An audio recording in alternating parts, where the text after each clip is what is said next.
We're going to start today with a client success story. So, recently, one of my clients has really been trying to prioritize email. They went from really sending sporadic emails, I'm going to say like once a month, something like that, and then having these little pops of fundraisers a few times a year to saying, let's just do a weekly email. And I said, okay, if you're going to do a weekly email, you've got to share your point of view. You've got to let your subscribers in, to let them in, like give them a peek behind the curtain and not sound so formal, so ominous, so vague, and like any other organization. And so in practice, that may make sense to you where you're like, yeah, sure. But in practice, that meant talking about maybe his personal life, just a tear, just a little bit about how his dog got sick, right? About how best laid plans have curveballs when you have to take your dog to the vet. About adding a next 100th person to your wait list, right? Like very, very specific. So about sharing that it's raining out, about sharing that you are out of supplies for this important program, right? So it's like both the personal, like little glimpses. It may be celebrating your child's birthday and then looping that into how that affects your day-to-day life at the organization. You've got to let people in.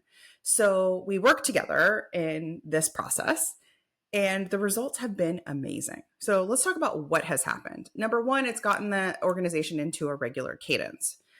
Number two, letting his audience into a little bit of a glimpse of the personal, like behind the scenes and the goings on day to day of the organization has been magic, especially for their major donors. So they do have major donors on their regular email list.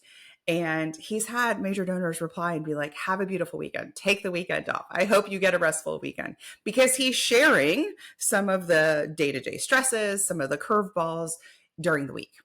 You with me? That's the first thing. So if I can underscore anything when it comes to your email marketing, one of the data points that's really cool to track and get a sense of is the reply rate. So the actual people who are taking your email blast, which you sent to thousands of people, and hitting reply and having a conversation with you. That is magic. That is a potential donor or subscriber raising their hand saying, I'm interested. I feel connected. I feel seen, heard, part of your community. Tell me more. So that was kind of the beginning. And less than 8 emails later, y'all, so they didn't have a strong ask, a strong fundraiser, but they were doing a series of emails that were just these weekly updates. And then in the PS of one of the emails more recently, they said, hey, they had kind of a goings on of what's happening in the organization and some challenges, some pain points. And they said, if you want to support our organization, one of the best ways you can do it is joining our monthly circle, our monthly giving program. They stuck it in the PS, and less than 2 hours later, 2 people had signed up as monthly donors. Here's why I love this. I love this so much because it didn't require this huge launch. I love this so much because they stuck it in the PS. I love this so much because it engaged a couple of people who previously had been kind of cold. And they said, that's me. I can become a monthly donor. I love this so much because it translated into thousands of dollars of income for the year. You with me? Just in the PS. Now, this exercise, this outcome wouldn't have been possible if not for leaving breadcrumbs, if not for seeding the storytelling, seeding the trust building process, seeding that nurture, that commitment process in the few weeks prior. Okay. So to come right out of the gate and say, well, I'll send that email today, I'll drop a PS like Christina said, and where are my monthly donors? No, we want to start building trust. How do we build trust? We build it through vulnerability. That does not mean that you have to say your deepest, darkest secrets, or that you should, to your entire email list. That does mean is that we start to just dip our toe into what's true. We start to dip our toe into the realities of your lived experience. That's how you like give people a little glimpse, little something. Okay. So where can you do that in your own storytelling? So let's celebrate. So that's my client success story. This is the work we do in my group coaching program, the Purpose and Profit Club. If you want help and results like this, which is less than 8 emails, already 2 monthly donors who have said yes, major donors who have said, amazing, you're doing terrific work, responding to you, you need to join. You can click the link in the show notes to get more information. All right, let's move into today's topic. So I want to talk about this idea of unwavering belief. Now, Mariah Cause talked about this idea of relentless optimism, which is her version of this, which I love and has made her millions of dollars in episode, let's look it up. Mariah Cause is episode 18 is where she goes into this idea of relentless optimism. So this is a flavor of that, of this idea of believing it's going to work instead of believing it's not going to work. So instead of going to all the worst case scenarios, what if we go to the best case scenarios?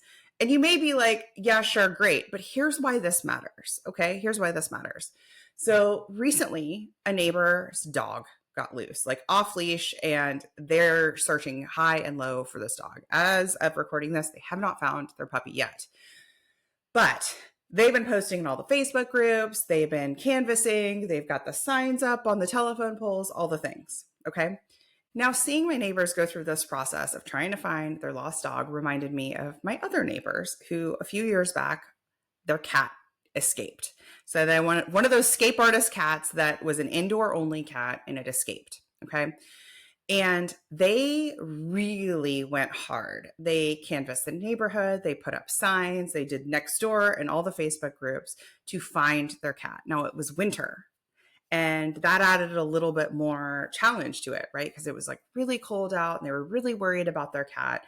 And one of the things that they did is they had unwavering belief. This cat was lost for over a month.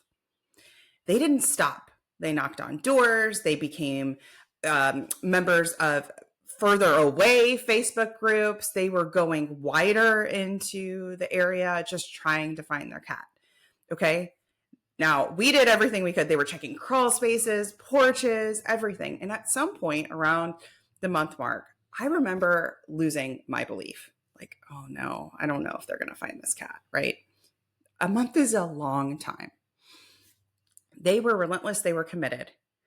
That meant, what does it mean to be relentless and committed? It meant that when the rain took all of the signs on the telephone poles and like curled the edges and they got all smushed up, they put out fresh signs. It meant that they knocked on more doors. It meant that they joined other Facebook groups and other next door groups, and they had like a street team helping them. It meant that they didn't stop talking about it, right? They didn't stop talking about it. They were like, we're going to find our cat. Our cat's coming home.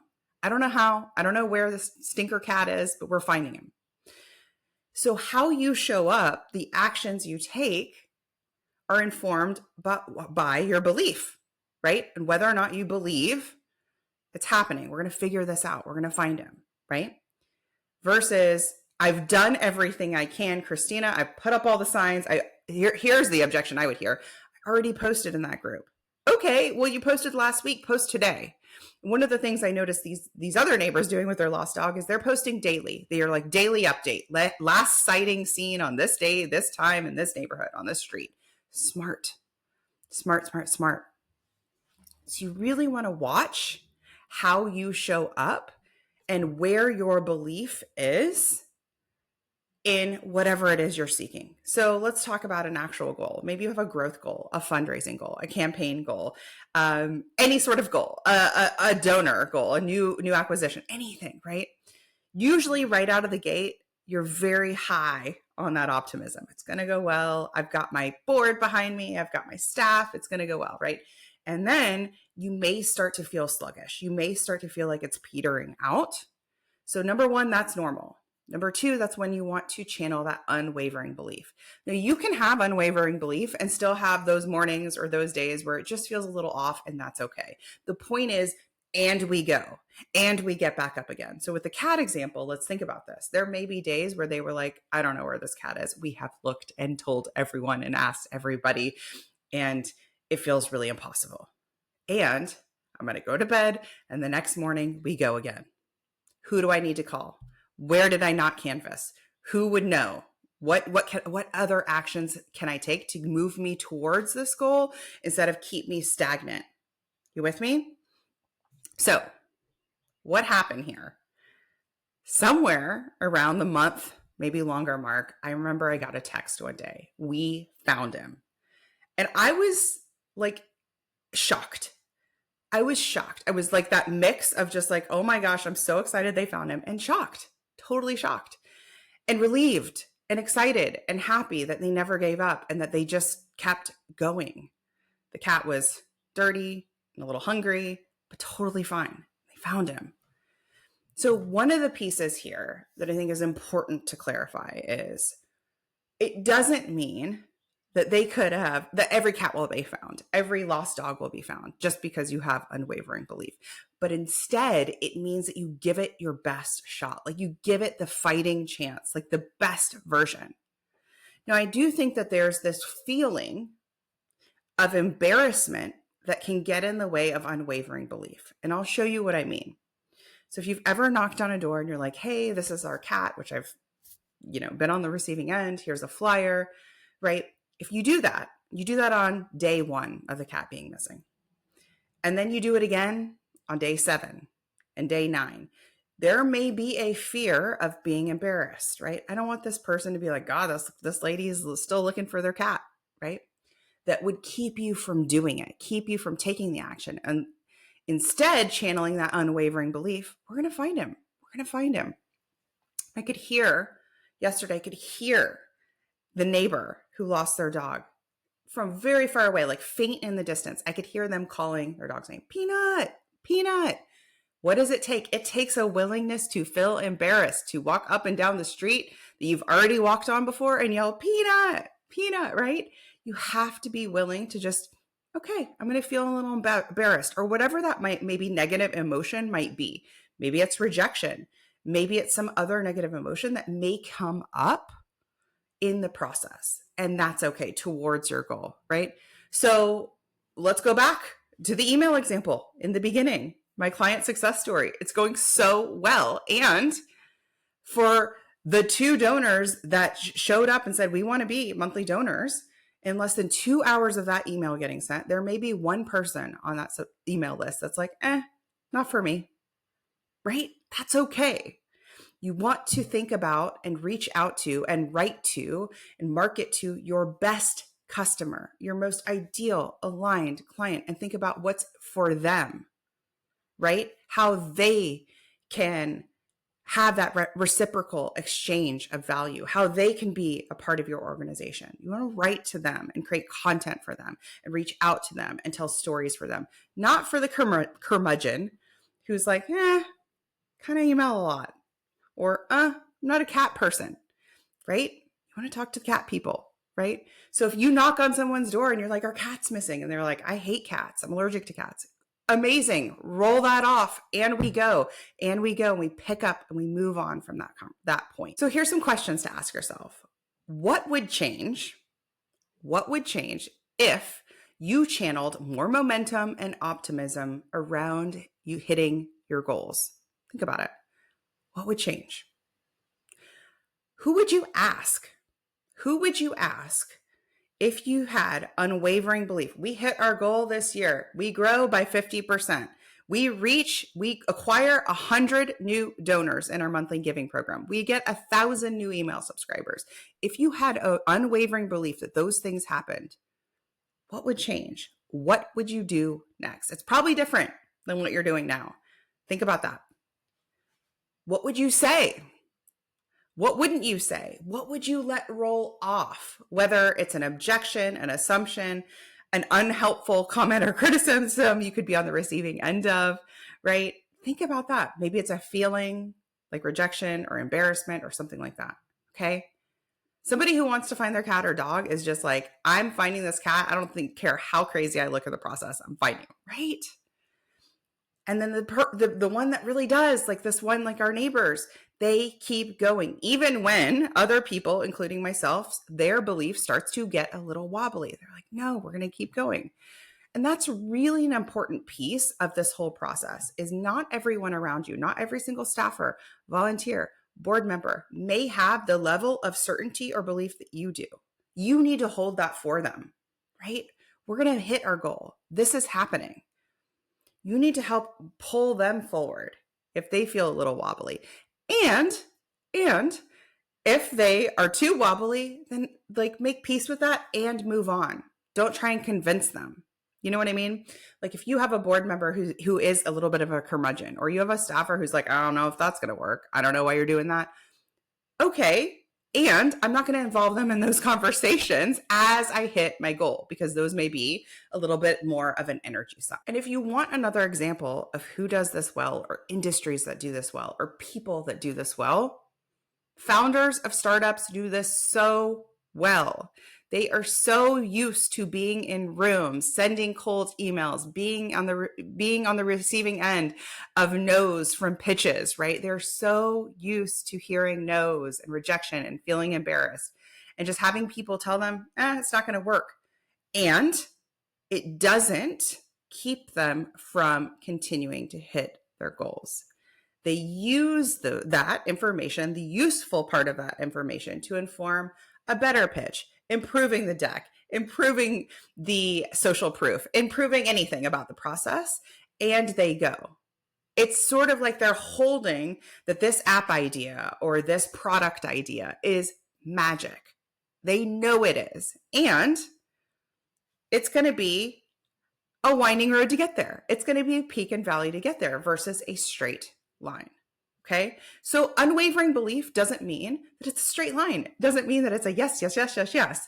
It just means that you are aware, you are prepared for the peaks and valleys that are part of growing your mission, that are part of growing your organization, and you keep them to fuel you forward, right? That it doesn't stop you. It doesn't hinder your progress. So ask yourself, what is a goal that we're working towards that I can channel and create some unwavering belief around? Where's my belief now for it, right? Am I waiting for other people to believe in achieving this goal before I do, right? Maybe you want to engage your lapsed donors. Maybe you want to build out your social street team. Maybe you want to launch a new program, right? Whatever those things are, where's your belief on it? And how can you channel some optimism, some relentlessness, some scrappiness, like startup founders do? How can you channel some unwavering belief for it, even knowing that the path to get there is going to be a little bit winding, is not going to be perfect, and that's okay? Where can you channel some of that? And what would it look like to have the support system to help you get there? So that support system may be another staffer. That support system may be your board. That support system may be yourself, right? Because when you're creating something new, when you're innovating, when you're doing something different, not everyone's going to agree, and not everybody may be in support of it right away. The other piece that you can do is, what are some of the small wins along the way that I can celebrate? So if you're trying to grow 50% this year, let's make it a big goal, right? So you're trying to grow revenue 50% this year. Where can you celebrate 5% growth? Do not wait until the 50% mark to celebrate and tell yourself it's working. Where can you celebrate upgrading every single donor? Every donor you upgrade year over year, celebrate that. Where can you talk about those milestones internally, externally, wherever? You want to start showing evidence to yourself and to your stakeholders that this is working. That is actually a huge hack for building momentum. Really important. We do that in the Purpose and Profit Club. We celebrate wins, the big and the small, because it literally creates momentum. If you want more excellence, if you want more progress, if you want more funding, you have to celebrate the funding that is here, the progress that is here, the excellence that is here today. All right. I will see you next time. Bye.